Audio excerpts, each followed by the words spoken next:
What is going on, guys? It's the Mad Dragon. We are back doing another preview video. This one is going to be between Scotland and Japan. This is going to be a really exciting game. For anyone who hasn't seen any of these preview videos before, what we do is check on a game of Rugby 20 in the background of the teams that are going to be playing, and then over the top we talk about the official teams that have been announced to play in real life, go over who we think might do well, who we think might do badly, and finally give a score prediction for the game. There's a lot to talk about going into this one, so let's get this game kicked off and underway.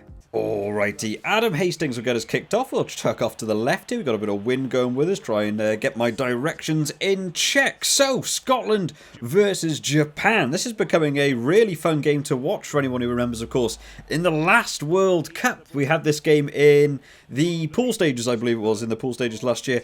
And it was incredibly close between Japan and Scotland. Japan moving up in the world, and Scotland thought maybe they were going to be in for a pretty easy game, and Japan just came out of that game on top right at the end and finished top of their pool after beating Ireland as well. So that's been a fun game for them. Let's talk about Scotland first, seeing as we're playing as Scotland.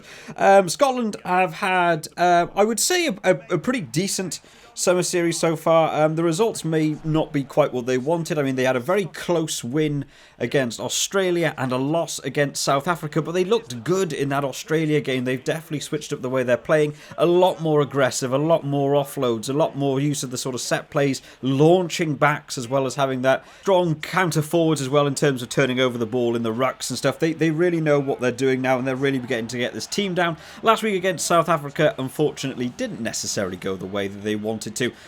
It went quite similar to what I expected to. I expected the first half to be quite close. It get towards 60 minutes and then you see the subs come on, and I thought it would slip away from them in that 60th minute, and that is unfortunately what we got to see in that 60th minute onwards, maybe even the 70th minute.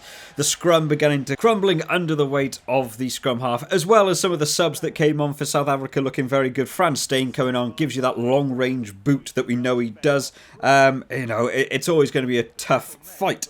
So they came out with that one slightly down. Unfortunately, they lost to South Africa, but they can be pretty happy with their performances. Stuart Hogg in particular getting a couple of tries in there as well. Launching the backs, a lot more of that offloading play. We're really beginning to see where they're going to be moving to now in the future. So going into this game against a Japan team that has struggled a little bit so far this year, so Scotland will hopefully feel a bit more confident coming into this one. So let's check out the team that's been announced. Starting off in this front row then, Jamie Batty, George Turner and Zander Fagerson. So a couple of switch-ups here. No Schoeman in that front row, even though I think he's been doing really good rugby, and I think he'll be a big asset in this game against the Japan team, especially with a bit of the weight. But Jamie Batty brings with it a bit more speed, a little bit less weight maybe in terms of scrummaging, but certainly not worse scrummaging, I would say.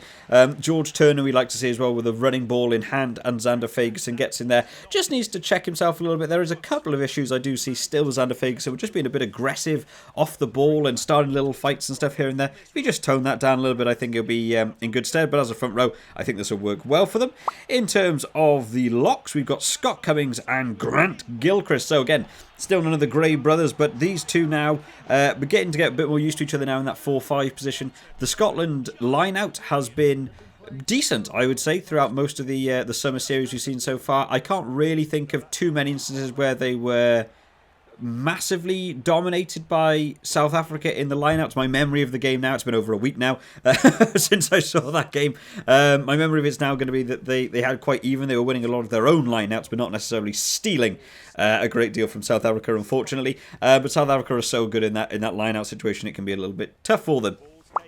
Moving towards the back three then, we're moving back to a bit more of a setup now. We've got Jamie Ritchie in 6, Hamish Watson in 7, who got to miss out last week, and Josh Bayliss is going to come in 8 this week. So, Matt Fagerson, unfortunately not going to be starting this one, but, it gives Josh Bayliss a bit of a chance to get in there. Jamie Ritchie, again, had some good turnovers in that South Africa game. Hamish Watson, it might have been nice to have seen him on at the same time, just to have had a bit more impact in that breakdown, but it was the second half that let them down, and maybe it wasn't a terrible move to put him on in that second half, but hopefully they'll have a good game. But as a 1 to 8, I would say this this is in between your first and second string starting 8, I would probably say. It's certainly strong. There's certainly a lot of world-class players here. There's a lot of people that will have been involved in that World Cup as well. So I think they'll be pretty happy with this as a 1-8.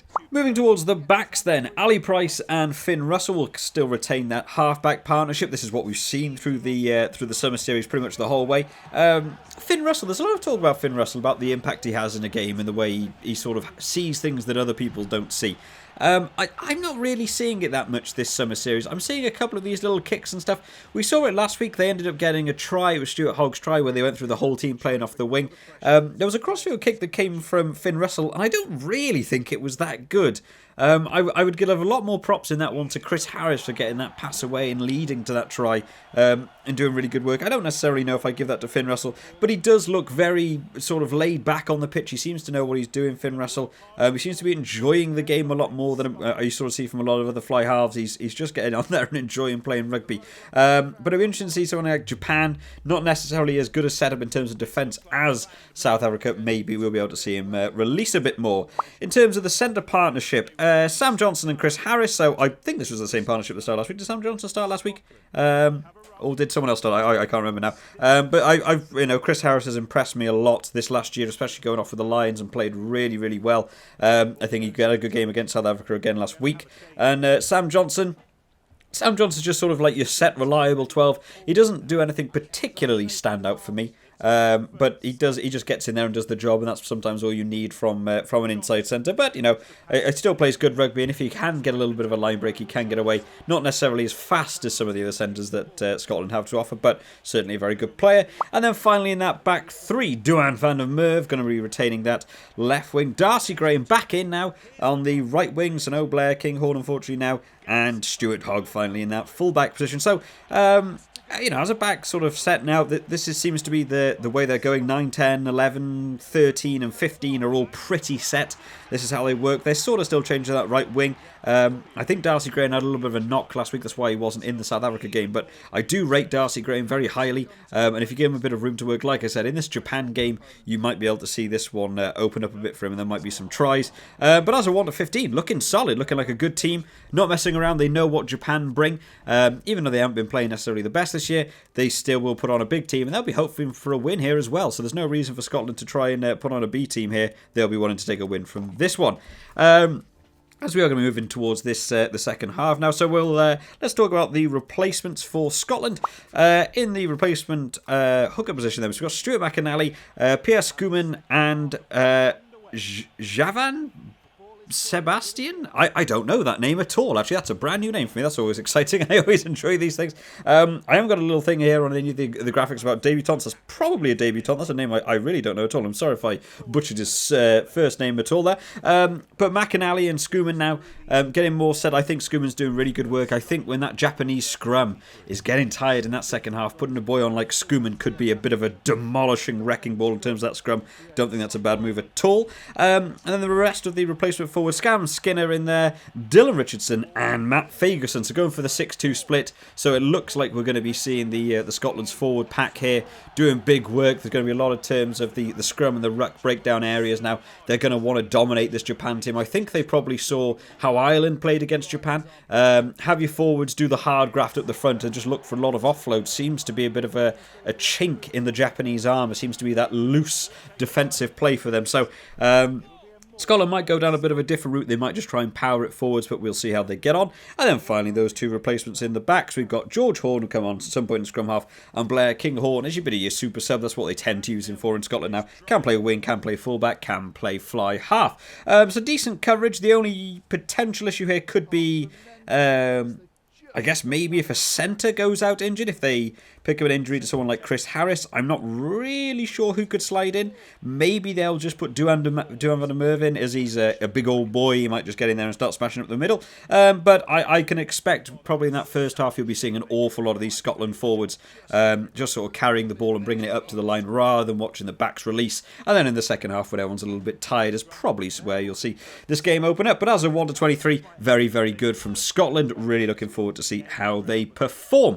Which means, of course, we need to talk about their opponents, Japan, who I've had an interesting year. It's quite tough for Japan. They've had all their own issues with players not being available and stuff going on with world viruses and what have you. So they've had to try and come up with whatever they can do. They had a good game against the Lions. I was quite impressed by how they performed against the Lions, seeing as it was like their first game in like 2 years. Thought they did well. They went up against Ireland, sorry, and they struggled. That Ireland team's looking monstrous at the minute. They went on to beat New Zealand last week, so Japan won't feel too bad about it. They definitely didn't put necessarily the strongest team on to play that Ireland team as well. But yeah, they got a lot to work on, especially in that defensive element, as well as a Scotland team that's now moved on to attacking an awful lot more. They might struggle a little bit here. So let's check out the team they're going to put on for this week. Starting off in the front row, we've got Miller, Sekate and Valu. So a lot of these front row I'm not going to know a great deal about, but Japan have begun to back their own scrum a little bit more now. They've definitely got a bit more weight behind them. They're no longer the little small guys that are coming in here. They've definitely got weight. They've definitely got height. They'll be looking to try and make the most of that as they can.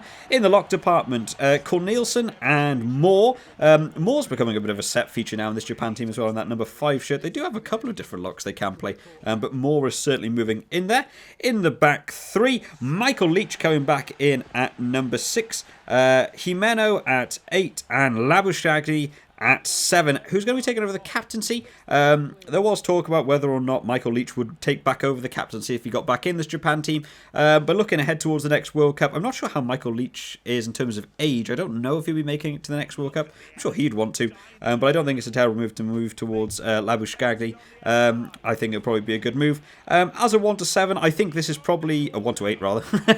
I think this is probably better than the team they put on against Ireland. Hopefully they'll be able to back their scrum a little bit more. In the halfback partnership, Nagari and Matsuda.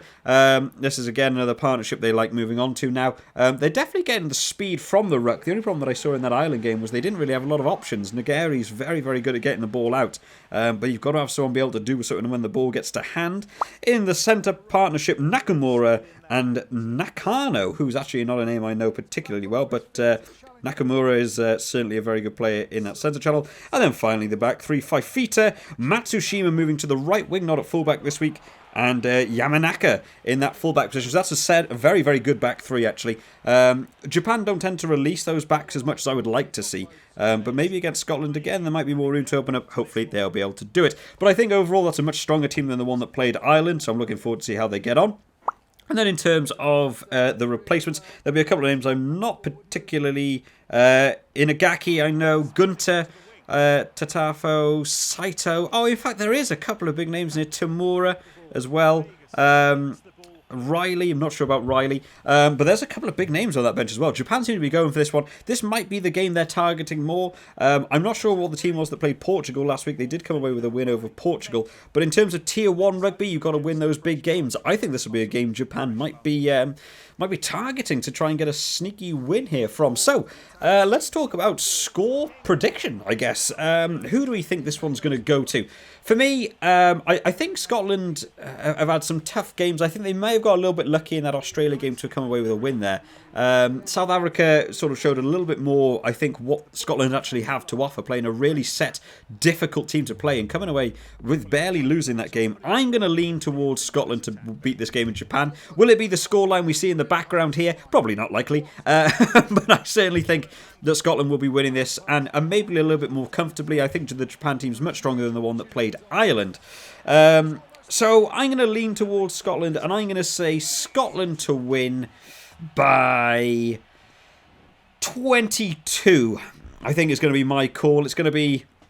I think it might be tighter than the Ireland game, but I'm not sure if we'll be seeing that one score differential like we were seeing in the World Cup. But of course, guys, I am but one man on the internet talking nonsense about rugby, so make sure you drop down in the comments what you think the score prediction will be. Who do you think will win? Do you reckon Japan will come out and steal this game from nowhere and they're on their way to having maybe a World Cup win in 2023? Who knows how it goes, but I really do enjoy everyone's comments down there when people do drop them down.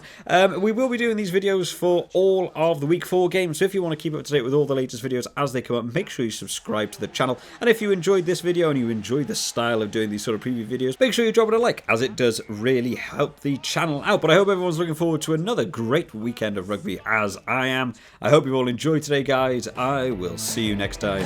Bye bye.